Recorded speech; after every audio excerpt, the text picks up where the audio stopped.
Hey everybody, welcome back to Brave Boys Beyond with your host, Jordan Perez. And on today's episode, I'm talking about a modern masterwork. I'm not talking about Marvel's Modern Masterwork Edition. I'm talking about a comic book that definitely deserved the recognition. This is Showcase, and on today's episode of Showcase, I'm talking about Daniel Warren Johnson and Mike Spicer's Wonder Woman Dead Earth.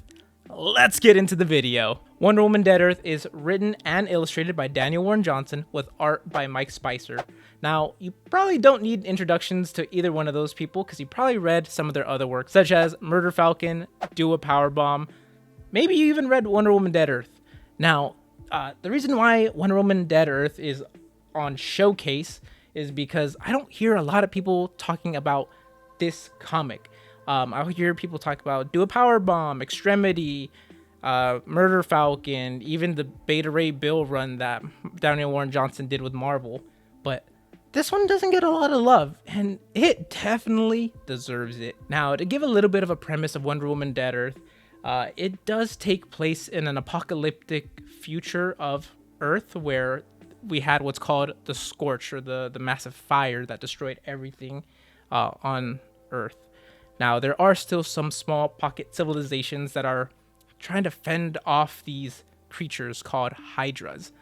I love the Hydra's designs, by the way. They're all very unique and distinct and so action-packed in every scene that they're in. But the humanity's trying to survive against these Hydras, trying to find scraps of morsels of food, fresh water, things of that nature, when this small group of, I'm going to call them young adults, they might be teenagers, they might be a little bit older, but they stumble upon Wayne Manor, where in the basement they find a Wonder Woman that's been in cryo for who knows how long. Now, they stumble upon Wayne Manor because they're being chased by one of these Hydras, and they fall and they crash into Wonder Woman's cryo chamber. There, she reawakens, weakened, not at full power, but she's able to defeat the Hydra. There, these young adults do take Wonder Woman back to their base, and they kind of do her dirty. If you read, you'll see what happens, but it's Wonder Woman fending with this small ragtag group of people trying to find salvation. And that's all I get to tell you about the story, just because I don't want to ruin this. There's quite a few twists and turns, a re-emergence of an old character that, well, has a very unique redesign in this futuristic apocalypse. But check it out. It's awesome. If you know Daniel Warren Johnson, you know his artwork is to die for. One of our channel friends, Bunkmaster B, has a couple of original Daniel Warren Johnson prints, and I've never been more jealous of another person. They are amazing to see. And I'll have a couple of images of some of the scenes from the comic here on the screen. And I hope you guys appreciate the artwork and the coloring. Mike Spicer does amazing, and there's no wonder why Daniel Warren Johnson and Mike Spicer team up for basically every book that they do. Now, you're able to read Wonder Woman Dead Earth in this collected edition, which you'll notice it's a little bit wider than a standard deluxe or trade paperback. Now, Wonder Woman Dead Earth came out originally as single issues, part of DC's initiative for what they called Black Label.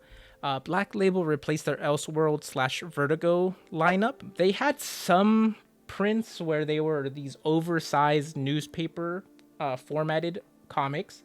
They are collected and they are the same height as a deluxe edition, but significantly wider. I do like to put these in line with my other deluxe editions, although they do go to the very end of the Vertigo lineup that I have.